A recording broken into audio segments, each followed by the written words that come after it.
guys, it's April and Jason here. We are in the Dallas area taking wedding photos every week, pretty much. We're also making YouTubes to educate people that might want to learn how to take better pictures. And today our YouTube is going to be talking about the R6 versus the Mark IV. That's the Mark IV because the R6 is recording this video. But before we go there, we have launched an education course. Hey. And to give you a sample of it, we actually have a free class for you today. If you want to pause the video and go register for that class, we would love to see you in there, and you can definitely DM any questions to us, and go ahead. No, yeah, we were doing live classes for a while, but now we just decided, you know what, as opposed to having to register and wait like 3 or 4 days for our live. You can register today. You can just register today because your schedule is different than ours and we get that. So you register and the content is available right away. And it's about an hour long, and it's really just if you're having trouble taking like more professional pictures, or you just have a new camera or a phone and you're like, I just want to take better pictures, well then that's for you, because that's what we talk about in that class. Yeah, we want to just go over what your camera can do, the capabilities of it, with using manual settings versus auto settings, and then we're going to kind of just give you some light and airy tricks that we use, and then composition tricks to help you take better photos. So if you could pause and download or register for that, that would be amazing, y'all. Thank you.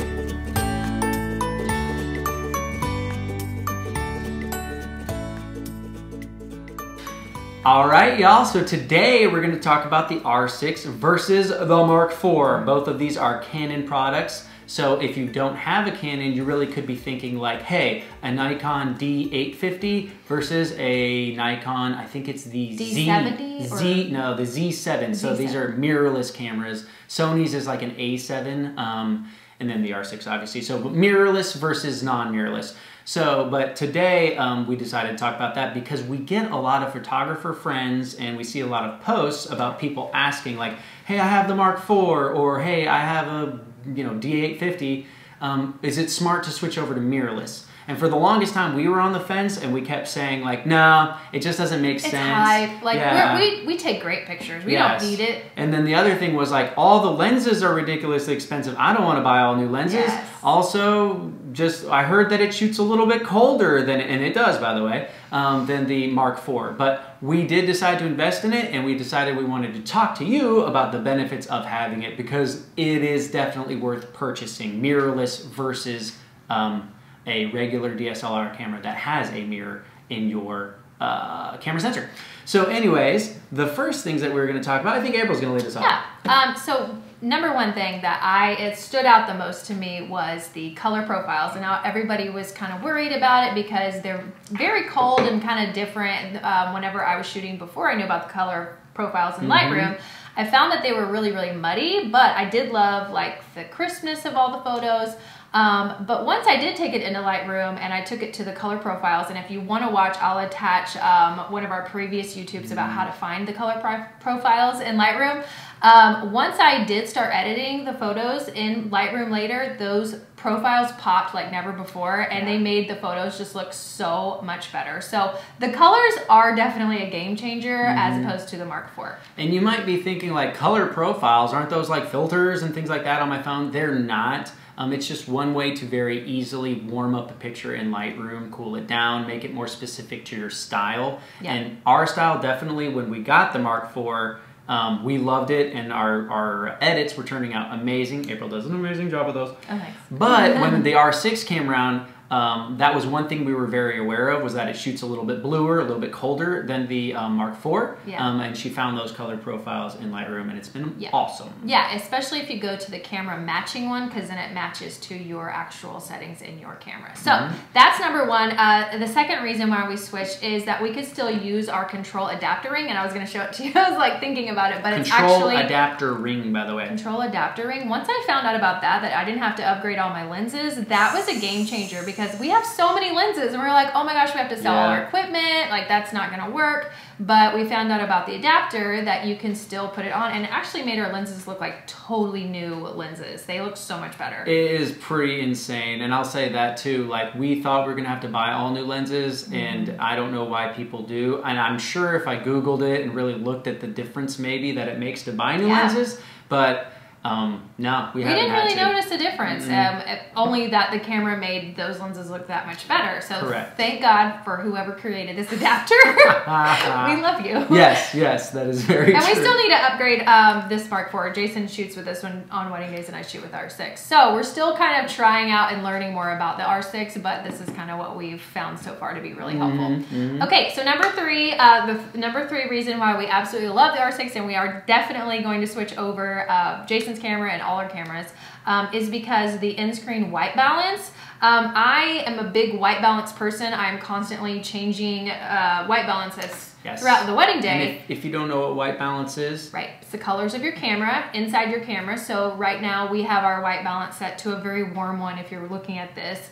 If we were to turn down like our Kelvin, it would be super cold. Right. And in the camera, it would show it, whereas like the Mark IV would never show me what the colors were looking like. So it kind of gives you a preview of what you're looking at. Yeah, so, and not to continually piggyback off what she's saying, but to piggyback off what she's saying. So the idea is like on this camera, when you look in the back, because this is the Mark IV, you're going to see what the surroundings look like natural. Yeah. But on the R6, when you take your white balance and you do that, it's digital, and then the viewfinder is also digital, so that you can look through there and see what the picture is going to look like versus what it actually looks like. Does that make sense? Yeah, so you can see it on the viewfinder, and then it also has a live screen. So if you were to hand the camera to somebody and be like, hey, can you take our picture? They're going to be able to see exactly what your photo's looking like on the live screen. So we love that. That is awesome. So another thing we like about the R6, and this is kind of a twofer, one, it's hard to take blurry pictures. And we had heard that before,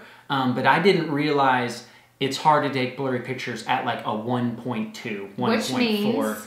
Oh, good, nicely done. If you don't know what 1.2 means. So your lenses will go down to a specific f-stop or aperture, and so what that does is the lower a lens goes, one, the more expensive it is, but the reason it's more expensive is because it creates more blur or bokeh in the background. Bokeh means blur in a different language, and that's what photographers call it. So, but the blur a lot of the times is what makes your picture look a little dreamier, creamier, professional. Yeah. But what normally happens, like with the Mark IV, is you get scared to turn down the aperture or f-stop all the way to the because of the fact that there's a bigger chance that you get a blurrier subject, and you don't want your subject blurry 99% of the time. There are sometimes you make some artistic photo and they are. But so a lot of the times, like with the Mark IV, I'll stick around a 2.0 on the lenses. But with the R6, it's easy to just go 1.4 the whole shoot. You know, unless you're, if it's a big group, you're not doing that. But for a couple or even, I wouldn't, maybe a 2.0 on a family. But for a couple, 1.4 the whole shoot, it's insane. And it's hard to get blurry pictures. And it really just makes your clients pop because they're super clear and the background is blurred out. So the picture is just phenomenal and dreamy. And instantly we were like, oh, gotta get another one of these. Won't be long. But the next thing about the two-parter there is the face tracking that it has. Yeah, I see it right now. Yeah, and it's crazy because we're looking at the flippable LCD screen that we're going to talk about in a second. But as opposed to like toggling around with your tracker, if you want, and we typically only use this for video, not for photos, because we like to toggle where we want the focus to be. But if you click it to face tracking for your focus, it'll automatically, you can see on the screen where there's a square around the person's head, and as we move, the square is actually moving around our head because it's keeping us in focus automatically, which is a game changer if you do videography for sure.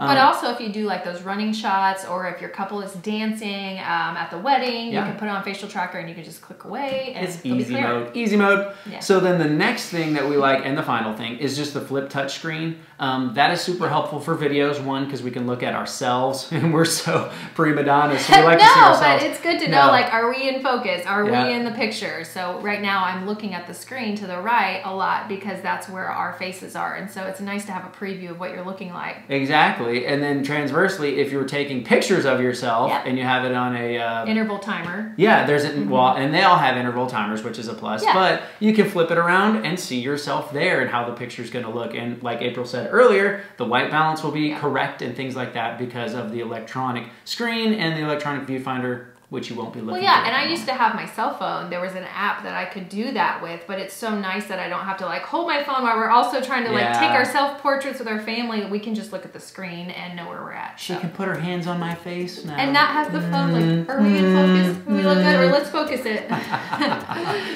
So that's all we have for today. Mark IV versus R6. Just know that we're big fans of mirrorless cameras. Yes! So also don't forget to go register for our free class. We would love to have you and just be able to answer any questions you have. We're here to cheer you on your photography journey. So keep going, y'all. Appreciate y'all. Take care.